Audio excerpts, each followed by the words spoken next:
Hello दोस्तों, okay jobs YouTube channel पर आप सबका स्वागत है। और हम पढ़ेंगे आज राजस्थान का भूगोल। राजस्थान के भूगोल में सबसे महत्वपूर्ण पार्ट अपना कंटेंट होगा आज खनिज, क्योंकि खनिज से सबसे ज़्यादा क्वेश्चन पूछे जाते हैं। और आपको पता है खनिज से अब तक अगर एग्जाम में देखा जाए तो कम से कम 2-3 क्वेश्चन पूछे जाते हैं, हर एग्जाम में पूछे जाते हैं। तो हमें उन एग्जाम में जो आए हुए क्वेश्चन उनके अनुसार इस तरह से पढ़ना है कि कभी खनिजों को भूल ही नहीं पाओ। तो हम खनिजों की बात करें यहाँ, तो खनिज आपको पता है खनिज क्या होते हैं। सबसे पहले जानना चाहिए हमें खनिज क्या होते हैं। तो खनिजों की बात करूं तो आपको पता है भूप्रपट्टी से निकाले जाने वाले वे पदार्थ जो हमारे दैनिक जीवन में यहाँ हमारे आने वाले वक्त में काम आएंगे, उन सबको क्या कहेंगे, खनिज कहते हैं। यानी भूप्रपट्टी से निकालने वाले, खोदकर निकाले जाने वाले पदार्थों को क्या कहा जा सकता है, खनिज कहा जा सकता है। तो खनिज कई प्रकार से निकाला जाता है। जैसे मैं कहूँ भूप्रपट्टी से निकाला जाने वाला खनिज, एक तो अगर धरातल से निकाला जाए, धरातल से निकाला जाए यानी ऊपरी परत से निकाला जाए तो ऐसा खनिज होता है। इसका बाद में अगर एक थोड़े थोड़े गड्ढे खोदकर निकाला जाए यानी विवृत खनिज निकाला, उसे विवृत खनिज कहते हैं। इसके बाद में एक खनिज का प्रकार आता है कुपकी खनन, यानी गहराई में जाकर पाताल तोड़ कुएं बनाकर जो खनिजों को निकाला जाता है वो कहते हैं कुपकी खनन।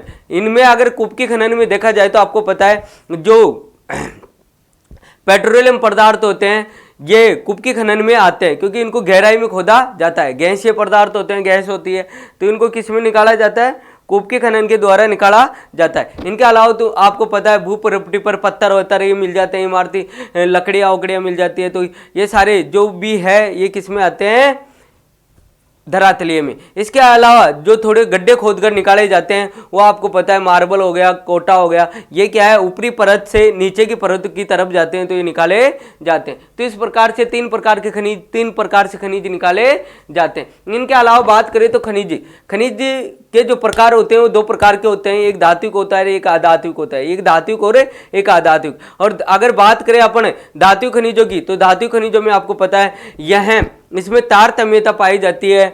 यह बिजली के सुचालक होते हैं। बिजली के क्या होते हैं, सुचालक होते हैं, यानी विद्युत के सुचालक होते हैं। इसी के साथ में बात करें अधात्विक खनिजों की तो अधात्विक खनिजों में ये तारतम्यता नहीं पाई जाती है। एक बार हथौड़ा मारोगे तो ये बिखरे जाएगा। इसी के साथ में विद्युत के क्या होते हैं, कुचालक होते हैं। विद्युत के क्या होते हैं, कुचालक होते हैं। धात्विक खनिजों को भी 2 प्रकार से बांटा गया है, एक लोहा खनिज और एक है अलोहा खनिज। एक लोहा खनिज और एक अलोहा खनिज। इसी के साथ में बात करें तो अधात्विक खनिजों की बात करें तो आणविक खनिज हो गए। आणविक खनिज के बाद में ऊर्जा खनिज हो गए। इसके बाद में जो हमारे सामान्य खनिज होते हैं वो भी इसमें आ जाएंगे। इसके बाद में अगर बात करें तो आपको पता है राजस्थान में जो हिस्सा है, जैसे भंडारण की दृष्टि से देखा जाए तो खनिजों का दूसरा स्थान आता है। उत्पादन की दृष्टि से देखा जाए तो दूसरा स्थान आता है। और अगर खनिजों की दृष्टि से देखा जाए तो पहला स्थान आता है। कौन से में, अधात्विक खनिजों में। और हमारा जो आय की दृष्टि से देखा जाए तो 8वां स्थान आता है। कौन सा स्थान आता है भाई, 8वां स्थान आता है। क्यों आता है, कारण यह है कि हमारे यहाँ राजस्थान में सबसे ज्यादा अधात्विक खनिज पाए जाते हैं, जिनकी कीमतें क्या होती है, बहुत कम होती है। अगर कीमत सबसे ज्यादा धात्विक खनिजों की होती है, अगर धात्विक खनिज सबसे ज्यादा पाए जाते तो हम भी क्या होते, पहले नंबर पे होते। लेकिन हमारे यहाँ धात्विक खनिज पाए जाते, जैसे मैं कहूँ अपने यहाँ पत्थर, जो इमारती पत्थर होते हैं वो ज़्यादा पाए जाते हैं। इन्हीं के साथ में अबरक हो गया, पेलसार हो गया, जिप्सम हो गया, तो ये ज़्यादा पाए जाते हैं, तो इनकी कीमतें काफ़ी कम होती है। लेकिन सोना चांदी जैसे बहुमूल्य जो पदार्थ होते हैं उनकी कीमतें बहुत ज़्यादा होती है, तो वो हमारे यहाँ बहुत कम पाए जाते हैं। और ये जो अधात्विक खनिज है या हमारे जो अवसादी चट्टानें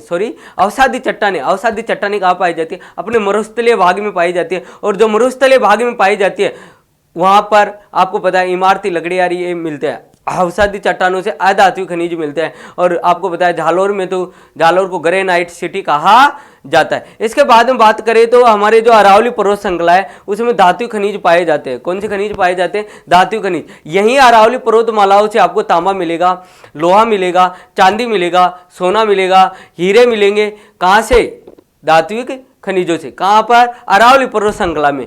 तो बात करते हैं अपन, अगर हीरे की बात करें तो आपको पता है केसरपुरा प्रतापगढ़ में है। अगर सोने की बात करें तो बांसवाड़ा प्रसिद्ध है। इसके बाद में बात करें लोहे के लिए तो लोहे का अपना जयपुर प्रसिद्ध है, दौसा प्रसिद्ध है। वो झुंझुनू प्रसिद्ध है। इसके साथ में ही उदयपुर प्रसिद्ध है, किसके लिए? लोहे के लिए। ये सारे किस में आते हैं? अरावली पर्वत श्रृंखला में आते हैं। अगर चांदी के लिए देखा जाए तो आपको पता है उदयपुर प्रसिद्ध है। क्या प्रसिद्ध है? उदयपुर प्रसिद्ध है। तो इस प्रकार से हम देखेंगे सब की कौन कौन से खनिज कहाँ कहाँ पाए जाते हैं, इनकी डिटेल से आपको चर्चा करेंगे, इस पर डिटेल से चर्चा करेंगे। इसी के साथ में बात करूं तो अपने राजस्थान की एक नीतियों की बात भी करेंगे, जो खनिज नीति बनाई गई है। अब बात करते हैं कि खान जो विभाग होता है, खान विभाग वो हमारे यहाँ खनिजों का क्या करता है? देख रेख करता है, खनिजों को निकालने का काम करता है। इसके साथ में जो बाहर की कंपनी आती है उनके साथ में समझौता करता है। तो बात करें खनिजों की, तो देखिए खनिज, इसमें देखिए खनिजों की बात करें तो यहाँ देखिए अपन खनिजों में क्या क्या पढ़ेंगे। राजस्थान के खनिजों में बात करेंगे तो राजस्थान के खनिजों में पढ़ेंगे अपन खनिजों का दृष्टिकोण क्या है, खनिजों की चट्टानें क्या है, खनिज वर्गीकरण क्या है, खनिज का उत्पादन क्या है। अगर चट्टानों की बात करें तो आपको पता है अवसादी चट्टानें होगी। कौन सी चट्टानें होगी? अवसादी चट्टानें होगी, ठीक है। अवसादी चट्टानें के बाद में धारवाड़ की चट्टानें होगी। कौन सी चट्टानें होगी?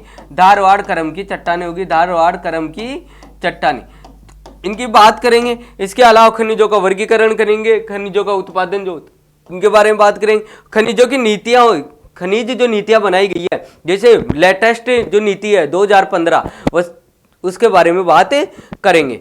तो आगे देखिए इसके बारे में पढ़ते हैं।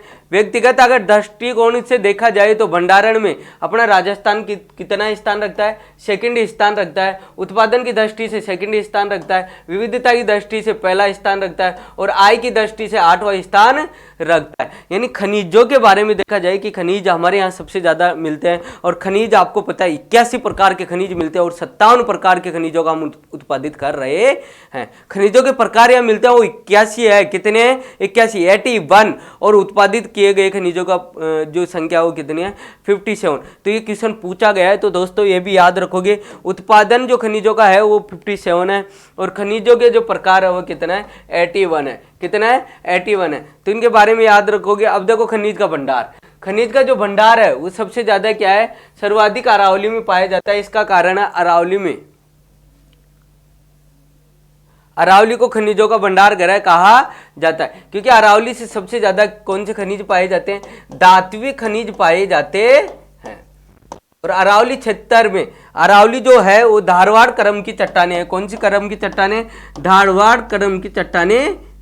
तो ये भी याद रखना आपको, धारवाड़ करम की चट्टानें होने के कारण यहाँ धात्विक खनिज पाए जाते हैं और सबसे ज्यादा खनिज पाए जाते हैं अरावली में। इसीलिए अरावली को खनिजों का क्या कहा जाता है? भंडार गृह कहा जाता है। तो देखिए दोस्तों आगे देखते हैं खनिज का उत्पादन। खनिज का उत्पादन कहाँ कहाँ होता है, कैसे होता है और हमारा राजस्थान देश का कितना उत्पादन करता है और कौन कौन से खनिजों का उत्पादन करता है। अगर बात करें राजस्थान देश के कुल खनिज का उत्पादन 8% करता है। कितना? 9%। कितना करता है? 9%। और जीडीपी के, राजस्थान की जीडीपी की बात करें, राजस्थान की जीडीपी में जो खनिजों का योगदान होता है वो कितना होता है? 5%। ध्यान रखना, राजस्थान की जीडीपी में जो खनिजों का योगदान है वो कितना परसेंट है? 5% है। इसके बाद में बात करें जिसमें धातु खनिज 15% और अधातु खनिजों का कितना परसेंट? 25% उत्पादित होता है। कहां पर? राजस्थान में। अधातु खनिजों का उत्पादन राजस्थान में देश में प्रथम स्थान रखता है। अधातु खनिज सबसे ज्यादा पाए जाते हैं। इसी वजह से हमारे राजस्थान में जो खनिजों से आय होती है वो बहुत कम होती है, इसलिए तो हम 8वें नंबर पे हैं। लेकिन अगर बात करें धातु खनिज होते तो हम कौन से नंबर पे होते? भाई पहले नंबर पे होते, क्योंकि तुम्हें पता है धातु खनिजों की जो कीमतें हैं वो बहुत ज्यादा होती है। सोने की कीमत देखो आप, चांदी की कीमत देखो आप, हीरे की कीमत देखो कितनी ज्यादा है ना ज्यादा। तो अगर उनकी कीमत ज्यादा है तो इसका मतलब ज्यादा पैसा आएगा, ज्यादा आय आएगी। लेकिन अधातु खनिजों की कीमत होती है बहुत कम होती है, इस वजह से हम पिछड़े हुए हैं। खनिज तो ज्यादा है लेकिन आय हमारी बहुत कम होती है। कारण ये होता है कि अधातु खनिजों की कीमतें बहुत कम और धातु खनिजों की कीमतें बहुत ज्यादा होती है। इसके बाद हम बात करें खनिज की विविधता। विविधता के आधार पर खनिजों को क्या कहा जाता है? अजायब घर कहा जाता है। किसको? राजस्थान को। अगर विविधता देखी जाए, यहाँ इतने प्रकार के खनिज मिलते हैं, आपको पता है 81 प्रकार के खनिज मिलते हैं, तो यहाँ खनिजों का क्या कहा जाता है? राजस्थान को खनिजों का अजायब घर कहा जाता है। और बात करें खनिज की आय, तो आय में देखिए खनिज आय की दृष्टि से राजस्थान पिछड़ा हुआ राज्य है क्योंकि यहाँ से मुख्यतः अधातु खनिज पाए जाते हैं। ये हम पढ़ चुके हैं। आप पढ़ेंगे राजस्थान में जो चट्टानें पाई जाती है खनिजों की जो चट्टाने, देखो ये चढ़ाने, अपन को चढ़ा रहा है ये, तो चढ़ाना नहीं है, यहां होगा चट्टाने, क्या होगा, चट्टाने। ठीक है, आगे बात करें तो चट्टाने, देखो हम अवसादी चट्टानों की बात करेंगे तो अवसादी चट्टाने जो मिलती है आपके कहां मिलती है भाई, पहले बात कर चुके हम, अपने जो पश्चिमी मरुस्थल है उसमें अवसादी चट्टानें पाई जाती है। और अवसादी चट्टान में आपको पता है मुख्यतः अगर खनिजों की बात करें तो मुख्यतः खनिज पाए जाते हैं जैविक खनिज, इसी के साथ में जो पत्थर होता है बहुमूल्य पत्थर वो भी इसी में पाया जाता है। तो अपन बात करते हैं, देखो इन चट्टानों में मुख्यतः कौन से पाए जाते हैं, इन चट्टानों में मुख्यतः धातु अधातु खनिज पाए जाते हैं, जिसमें कोयला हो गया, पेट्रोलियम हो गया और प्राकृतिक गैस हो गया। ये सारे कहाँ पाए जाते हैं, अपने राजस्थान के पश्चिमी मरुस्थल में पाए जाते हैं। तो अब याद हो गया होगा, बार बार आपको पश्चिमी मरुस्थल के बारे में पढ़ाया, वहाँ कौन सी चट्टानें पाई जाती है, अवसादी चट्टानें पाई जाती है। और अवसादी चट्टानों में क्या मिलता है, कोयला, पेट्रोलियम और प्राकृतिक गैस के भंडार। यहाँ बात करें धारवाड़ करम की चट्टानी अरावली पर्वतमाला में मिलती है। कौन सी पर्वतमाला में मिलती है, अरावली पर्वतमाला में मिलती है। यहाँ की जो ये चट्टाने होती है, ये क्या होती है, चट्टाने, ये क्या होती है, चट्टाने राजस्थान में सर्वाधिक अरावली में पाई जाती है।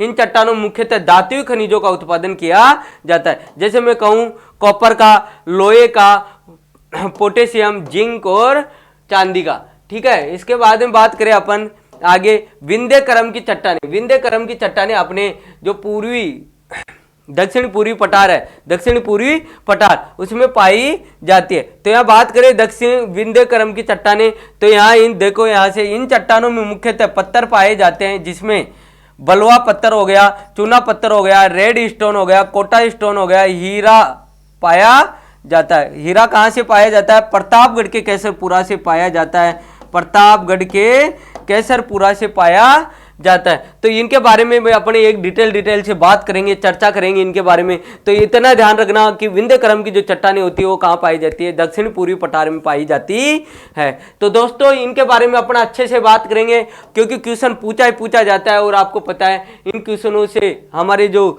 आने वाले एग्जाम है उनमें हमारे लिए बहुत ही उपयोगी रहेगा एक कंटेंट। खनिज वर्गीकरण की बात करें तो धातु और अधातु खनिजों में इसका वर्गीकरण किया गया है। अगर धातु खनिजों की बात करें तो लोहा धातु को रहा है, लोहा धातु खनिजों में इसका वर्गीकरण किया गया है। अब बात करें देखो धातु और अधातु खनिजों में, तो देखो धातु खनिजों में कोबाल्ट हो जाएगा, क्रोमाइट हो जाएगा, लोहा हो जाएगा और मैंगनीज हो जाएगा।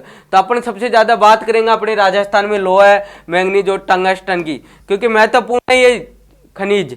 यहाँ राजस्थान में सिर्फ 3 खनिजों की बात करेंगे अपन यहाँ से, जो क्योंकि क्वेश्चन इन्हीं से ज्यादा पूछा जाता है, टंगस्टन, मैंगनीज और लोहा। और अधातु खनिजों की बात करें तो सोना, जो सोने की सबसे ज्यादा खाने हैं वो बांसवाड़ा में, लेकिन आज वर्तमान में देखा जाए तो यहाँ खाने क्या है, बंद है। कारण क्या है, कारण यह है कि देखा जाता है कि अगर उत्पादन में खर्चा ज्यादा और लाभ कम हो, खर्चा ज्यादा और लाभ कम हो, तो क्या कर दिया जाता है, उस उद्योग को या उस जो अपन कार्य करते हैं उनको क्या कर दिया जाता है, बंद कर दिया जाता है, स्टॉप कर दिया जाता है। तो ऐसा ही हुआ, सोने ने क्या किया, सोना कर दिया।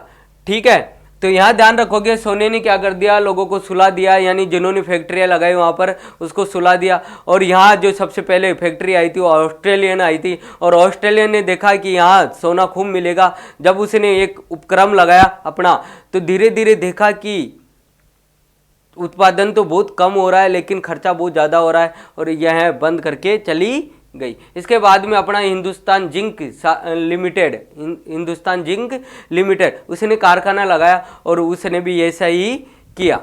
ठीक है, इसके बाद में देखो चांदी की बात करते हैं। चांदी अकेली नहीं मिलती, आपको पता है चांदी अकेली नहीं मिलती, चांदी शीशा और जस्ता के साथ में मिलती है, तो ये भी अपन पढ़ेंगे। प्लेटिनियम के बारे में पढ़ेंगे, शीशा के बारे में पढ़ेंगे, जस्ता के बारे में पढ़ेंगे, टिन के बारे में पढ़ेंगे, बॉक्साइट के बारे में पढ़ेंगे, एल्युमिनियम के बारे में पढ़ेंगे। ठीक है, इसके बाद में अपन बात करें तो देखो खनिजों का उत्पादन के बारे में बात करते हैं। इससे पहले आप ये एक और देखिए, अधातु खनिज, अधातु खनिजों के बारे में देखा जाए तो देखो यहाँ अब्रक हो गया, जिप्सम हो गया, पत्थर हो गए, कले हो गए। ऊर्जा खनिज के बारे में कोयला, पेट्रोलियम और प्राकृतिक गैस हो गया। तो इनके बारे में अपन डिटेल से पढ़ेंगे। तो आगे देखिए, यहाँ से खनिज का जो उत्पादन होता है, खनिज का जो उत्पादन होता है कहाँ से होता है? सबसे ज्यादा अरावली की पेटी से होता है। कहाँ से होता है? अरावली की पेटी से होता है। और अरावली की पेटी की बात करें तो आपको पता है अंजनी जो सलुम्बर है वहां से किसका उत्पादन होता है? तांबे का उत्पादन होता है, यानी तांबे के लिए प्रसिद्ध है अंजनी सलुम्बर, जो कहाँ है? उदयपुर में। इसी के साथ में तांबे की बात करें तो आपको पता है खेतड़ी आ जाएगा यहाँ। खेतड़ी, खेतड़ी कहाँ है? झुंझुनू में। ठीक है, बात करते हैं अपने यहाँ झुंझुनू में। इसके बाद में यहाँ से आ जाएगा ये खोदरीबा। क्या आ जाएगा? खोदरीबा। खोदरीबा की बात करें तो आपको पता है अलवर। इसके बाद में यहाँ से एक स्थान आता है पुरबनेड़ा। पुरबनेड़ा, पुरबनेड़ा कहाँ है? भीलवाड़ा में। तो ये आप याद रखोगे सबसे ज्यादा झुंझुनू में, और झुंझुनू में ही लगाया गया है कॉपर साल्ट लिमिटेड। ठीक है, तांबे के लिए कॉपर साल्ट जो लिमिटेड है वो लगाया गया है। तो आप ये याद रखोगे। इसके बाद में देखिए बागेल की बात करें, बागेलवारी क्षेत्र की, तो चित्तौड़गढ़ में तांबा उत्पादन के लिए लगाया गया है। इसके बाद में तिरंगा क्षेत्र भीलवाड़ा में आता है, लोहा अयस्क के लिए प्रसिद्ध है। कहाँ के लिए प्रसिद्ध है? लोहा अयस्क के लिए प्रसिद्ध है। तो ये तीनों आप याद रखोगे, ये क्षेत्र। इसके बाद में अपन नेक्स्ट जो कक्षा होगी अपनी उसमें मिलते हैं खनिजों के साथ में तथा उनके स्थानों के साथ में, और उनसे उत्पादित होने वाले उन जो वो कार्य करते हैं, जिन खनिजों का जो कार्य होता है उन खनिजों के बारे में। तो नेक्स्ट क्लास में अपन चर्चा करेंगे। तब तक के लिए बने रहो ओके जॉब्स यूट्यूब चैनल के साथ।